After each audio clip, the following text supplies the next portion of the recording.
After losing 2 to the Orlando Magic and 1 to Sacramento, Raptors come into this game not feeling good. The fans are all on edge. People are talking maybe blow it up. And they're 2 games under 500 going into today, and you got a stretch now where you're playing basically playoff teams galore. And you hear before the game, no Gary Trent, and we're like, great, no OG, no Gary, just continue to add insult to injury to this team. And then they put up a pretty damn good performance. But lose on a buzzer beater 3 from Kyrie Irving. You know, I swear the Raptors just took a page out of the Leafs books. Now, for Raptor fans who don't know, the Leafs are the most unclutched team. And basically, when players leave and they come back, they haunt you. Look what happened to the Leafs in the very last game. Jimmy Vesey was a former Leaf. He had 2 goals. Leafs lost 3-1. And tonight, Yuta Watanabe, all the talk, his 3-point percentage is through the roof this year. He's been playing so well, this and that. Well, he dropped 17 today, knocked down 3 threes, including a corner 3 late in this game to put them up by 2. Just why not? Then Scotty goes to the line for 2 free throws, and man, did he have a fourth quarter or what? Makes both. And during that timeout, I'm sitting there watching the game with my mom, and I'm like, you know what? As happy as I am that Scotty hit those 2 and tied the game, you have 2 of the most clutch players on the other side in Kevin Durant and Kyrie Irving. I don't feel safe at all. Then they give the intentional foul, which brings the clock, I believe, down to like 3.7 seconds left. They inbound it.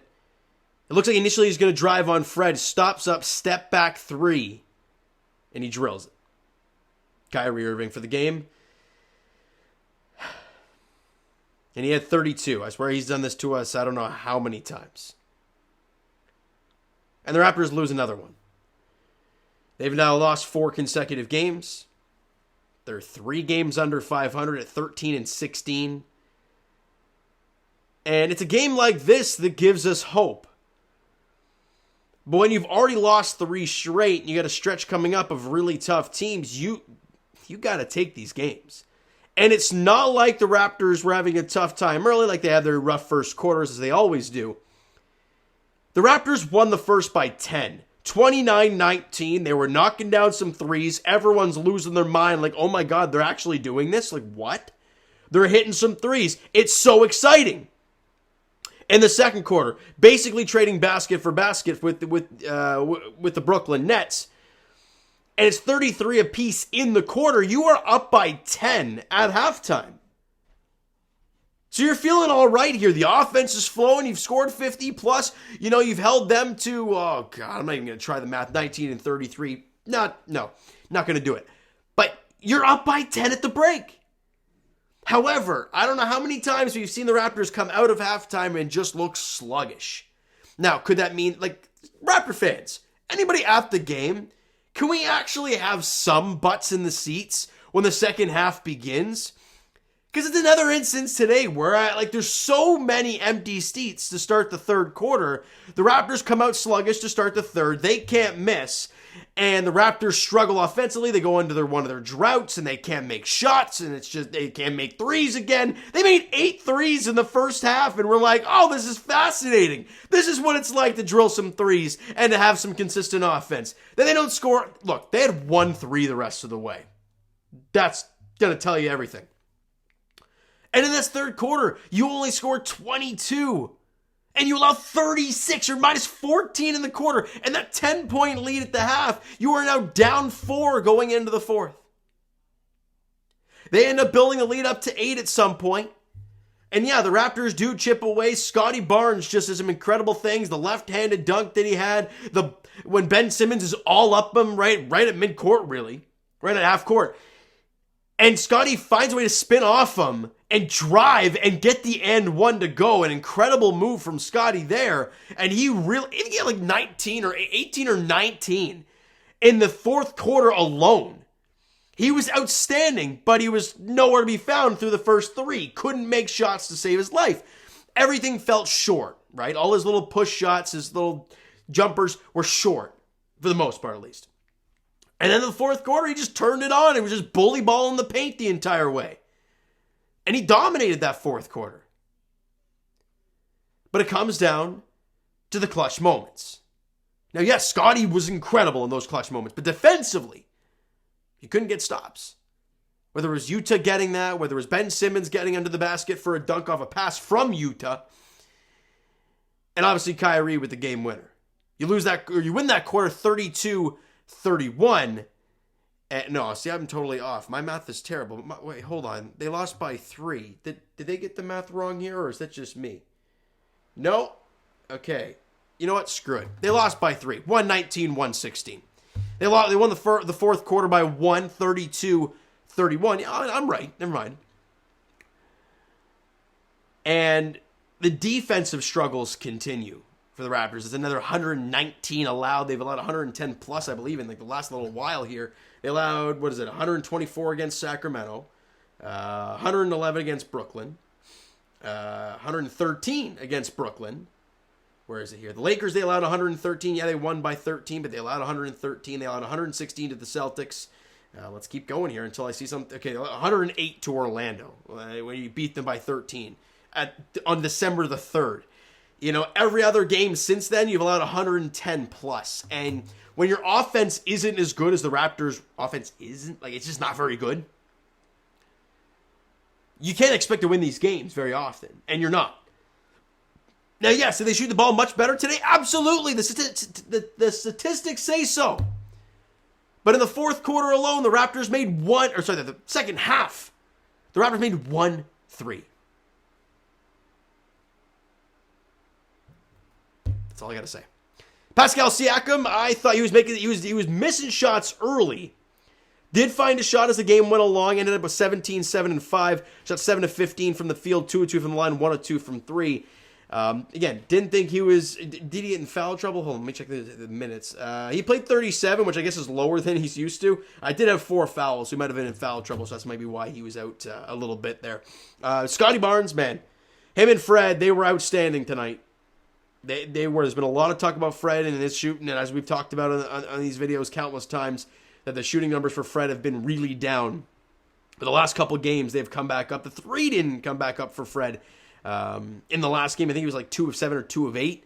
But today Fred was great. Another 39. Back-to-back games with 39 points, 5 rebounds, 4 assists today. Shot 14 of 24 from the field, much over 50% from the field, 7 of 8 from the line, was 4 of 9 from 3. And he was he made the 1-3 in the fourth quarter and had a steal and a block. I thought Fred was outstanding today. I thought Fred was absolutely phenomenal in all aspects of the game. Obviously, making the threes just adds another aspect to his game that this team desperately needs, as we've seen. Scottie didn't make any threes. He was 0 of 2, but man, 26 points, 3 rebounds, 3 assists, shot 8 of 18 from the field. But at one point, he was like 3 of 13. So you guys, actually, was he 5 of 5 to end the game? You guys know my math ain't my strong suit, but I might be right with that, which it was outstanding in a big moment with the fans on their feet, tight game, and you don't miss a shot. Scottie was great tonight. He was really, really, especially in the fourth quarter. 10 of 11 from the free throw line. Obviously, like I said, missed both threes. Juancho, I thought he made a great impact. 8.6 rebounds, 1 assist on 3 of 5 shooting, 1 of 2 from the line, 1 of 3 from 3. Played 40 minutes of work today. Did Juancho? I think he didn't look bad at all. I liked what we saw from Juancho. A lot of aggressiveness. Took a couple shots from KD, but I love it. Get under his skin a little bit. It was really, really good to see from Juancho. And Malachi Flynn. Look, I understand it's all about matchups, and we've seen him against Brooklyn so many damn times in the past. Hell, we've seen Brooklyn 4 times already. We played 26 games. Like, God, I want to see a different team. Like, please. But Malachi was great. 13, 1-1, 5 of 11 from the field, 1 of 2 from the line, 2 of 5 from 3. Made shots when he came in the game. It's what the Raptors have been lacking. Shooting off the bench. And yes, there are going to be games where, matchups maybe don't suggest that Malachi should be out there. But what else are you getting from the bench? Nothing. So give it a shot. Especially with guys like OG and Gary out. You need to use Malachi. There's no other option. You're not going to use Kem Birchmore because, let's be honest, his minutes are kind of useless. And Christian Koloko, watching him out there, it's so painful. You know, he played 20 minutes today. He had 4 points. At the rim, the dude's 1 of 4 today. You know, and he had 2 fouls in 20 minutes, which actually is pretty good for him. Team stats. Brooklyn shot 60% from the field. 60. Raptors shot 49% from the field. They shot 35% from 3. Raptors shot 38% from 3. Albeit, you made 8 in the first half, and 1 in the second half. So, yes, the game numbers don't look awful at 38%, but if you know what happened during the game, you'll know that the three-point shooting dried up drastically in that second half. Free throw line, 78% for the Brooklyn Nets, 86% for the Raptors. But that's Scotty going 10 of 11 and Fred going 7 of 8, really doing a job there at the free throw line. Next up for the Raptors, though, we got to keep moving forward here because, I don't know. I mean, what else is there to say that I haven't said already? If this ain't a must-win, I don't know what is. You play Golden State at home with no Steph Curry. Hold on. What do we got here? No Steph. No Draymond. No Andrew Wiggins. Iguodala. Has he played at all this year? Iggy? No, he hasn't played at all. So you're going to have Clay. That's it. You should, in hindsight, win that game. You play like this on Sunday. You will win that game. And it's so frustrating for all us Raptor fans. This is where I'm going to leave it with this. We watch this team fight Boston and lose by 6 late. We're like, oh, tough game against one of the best in the NBA.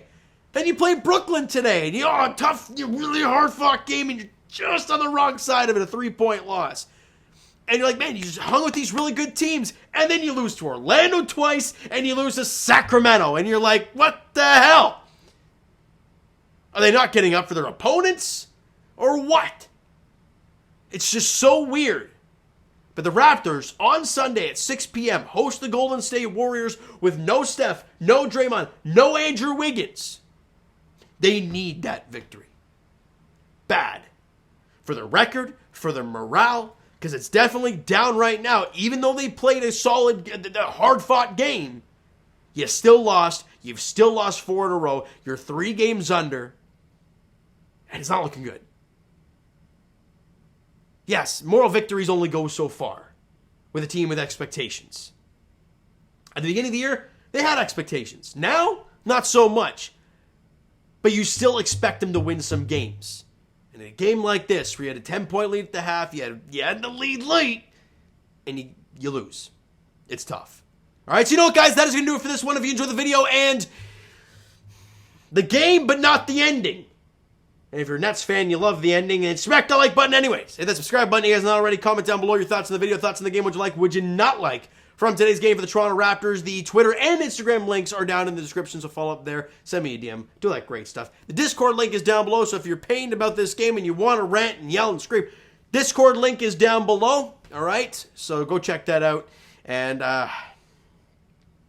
talk to you guys Leafs edition tomorrow as they, oh God, what the hell are they doing tomorrow? They're in Washington, D.C., taking on the Capitals as they look to rebound after that tough loss last night against the New York Rangers in New York. And as for the Toronto Raptors, as we talked about, their next game is at home against the Golden State Warriors on Sunday evening, 6 p.m. tip-off there. Thank you guys so much for listening and watching. I hope you enjoyed the video and most of the game today. We'll talk to you guys then.